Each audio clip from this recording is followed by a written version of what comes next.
샬롬. 2022년도 12월 29일 목요일 새벽 예배를 하나님께 드리겠습니다. 다 같이 기도하시겠습니다. 살아계신 아버지 하나님, 은혜 안에서 오늘도 새벽 제단을 쌓고 하루를 시작할 수 있도록 축복하여 주셨으니 감사함을 드립니다. 귀한 한날 아버지 하나님께서 허락해 주신 시간마다 아버지 어둠과 싸워 이기게 하시고 또 나아가서 신앙의 성장있는 한날 되게 하여 주심으로 이 땅에서 그리스도의 정신으로 온전하게 살아내서 귀한 열매가 될 수 있도록 축복하여 주시옵소서. 존귀하신 예수님 이름 받들어서 간절히 기도 올려옵나이다. 아멘. 오늘 허락해 주시는 말씀은 빌립보서 4장 11절 말씀이 되겠습니다. 빌립보서 4장 11절 말씀 찾으셨으면 다 같이 읽겠습니다. 시작. 내가 궁핍함으로 말하는 것이 아니라 어떠한 형편에든지 내가 자족하기를 배워노니 이는 하나님의 말씀이니라.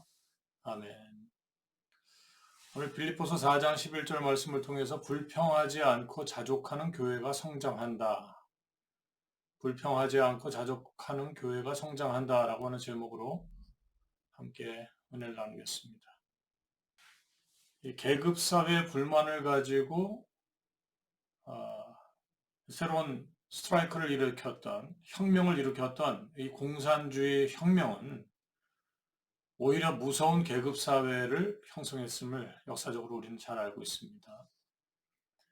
사람이 자신에게 주어진 현실에 만족하고 또 거기서 스스로가 할 수 있는 최선의 삶을 살아내는 자에게 성경에서는 생명의 길이 열려 있다.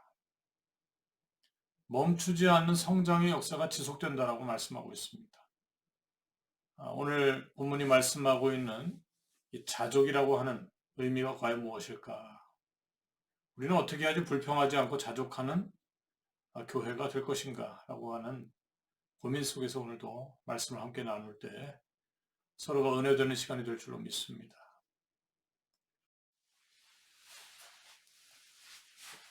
첫 번째로 신앙의 길은 불평하지 않습니다. 계속해서 성장하는 생명의 길을 걷는 교회는 하나님을 의지하는 신앙 공동체입니다. 어떤 환경 속에서도 묵묵히 믿음을 지키고 살아가는 자의 길이 있는데 그 길은 언제나 형통합니다. 거기에 생명의 축복이 쏟아지게 된다고 사도행전 2장 31절은 말씀하고 있습니다. 시편 37편 1절 말씀 보니까 불의를 행하는 자들, 행악자들로 인해서 불평하지 말래요. 한마디로 말해서 불평의 조건을 악한 조건에서 찾지 마라. 시편 37편 1절 그리고 7절 말씀을 보니까 불평하지 않는 삶을 사는 것은 여호와 앞에서 잠잠하고 참고 기다리는 삶이에요. 그래서 악의 꾀를 이루는 자들로 인해서 흔들리지 말라. 이 불평과 원망은 사망으로 가는 길입니다. 두 번째로 교회가 부패하는 것은 현실에 집착하기 때문입니다. 지금의 현실에 집착하는 삶이 자족하는 삶을 방해합니다. 현실에 잘 살고 못 살고에 집중하기 시작하면 자족하는 마음이 사라지는 거예요. 교회가 성장하지 않는 이유가 무엇인가? 미래를 내다보지 못하는 거예요. 오늘날의 문제에 빠져 있기 때문입니다. 요한복음 11장 25절 말씀 보니까 이 부활의 신앙에 대해서 강조하고 있는데 교회의 본질은 부활의 신앙을 가지고 있어야 돼요. 내가 신앙을 지키다가 오늘 죽더라도 다시 산다.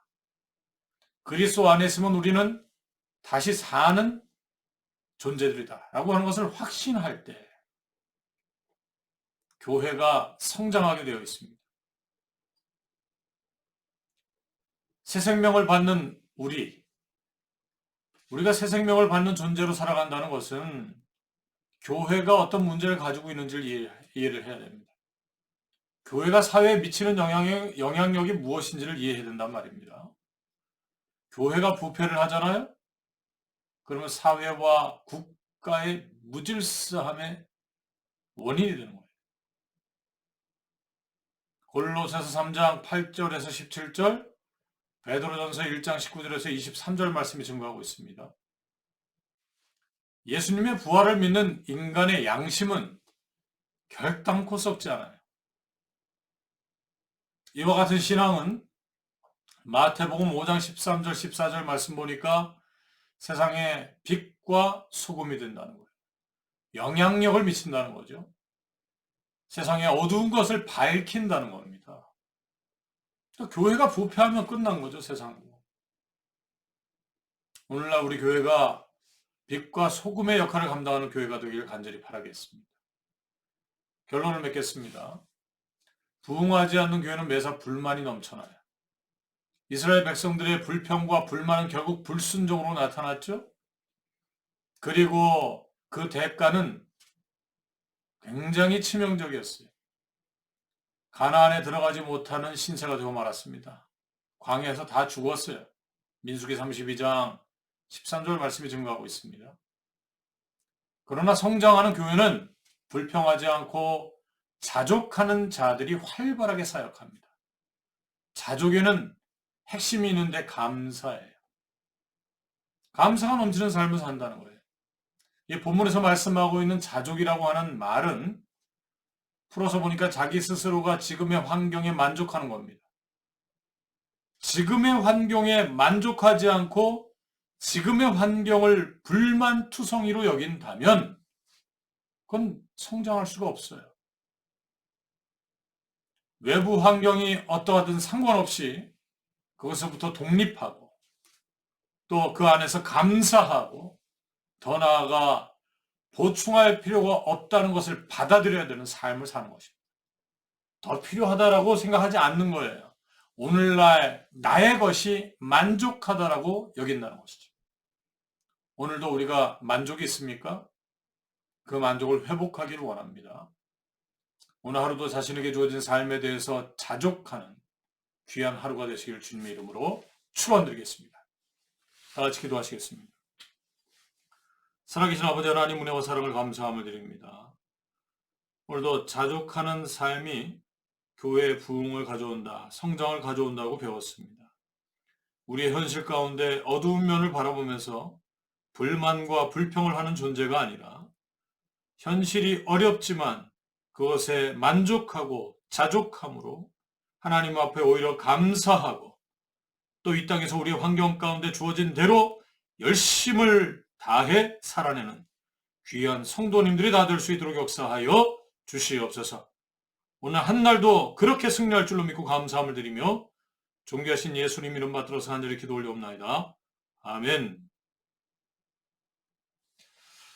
오늘도 각자 가지고 나오신 기도의 제목 놓고 기도합니다. 첫 번째는 나라와 민족을 기도해 주시기 바랍니다. 두 번째는 제주축복교회가 이제 교회를 옮겨갑니다. 제2의 또 장막을 칩니다. 오늘도 하나님께서 우리에게 어떤 일을 시키실까 굉장히 기대되는 시간이 아닐 수 없습니다. 오고 가는 모든 과정과 또 이사할 때 그리고 또 장금을 치룰 때 어둠이 틈타지 아니하고 모든 것이 은혜 가운데서 잘 진행될 수 있도록 여러분 기도해 주시길 부탁을 드리고 또 마음을 넓혀서 제주축복교회를 돕겠다라고 하는 생각으로 또 헌금하시는 분들 진심으로 환영하며 기도하겠습니다. 그런 마음으로 애타게 기다리고 있습니다. 여러분 협력해서 선을 이루어 주시길 부탁을 드리겠습니다. 그리고 여러분 각자 기도 제목 놓고 우리가 기도합니다. 반드시 오늘도 지지 아니하고 승리하는 귀한 한 날이 될 줄로 믿습니다. 두 손 높이 드시고 아멘 할렐루야 아멘 할렐루야 아멘 할렐루야